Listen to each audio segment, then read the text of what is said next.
So ito yung kanilang boiling mud. Oh, ang init niyan. Dito pa. Wala na may gaboil na dira. So, anong boil? Ito. Usap-usap siguro pero yan.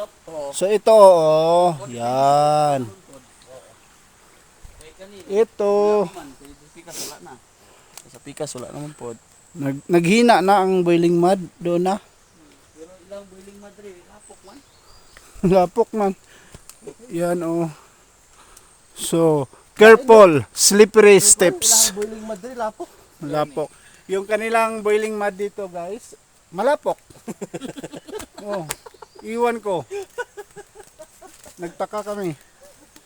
So, para sa hindi nakapunta, so magpunta kayo dito sa Lake Agco. And then, magligo kayo sa jacuzzi.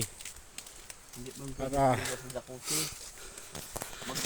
mag-steam kayo sa mainit, maligamgam na tubig. Sarap talaga sa pakiramdam. Oh, mainit pa sa mainit yung pag-ibig. Oh, to. So, magligo tayo, mag-steam na naman tayo, guys.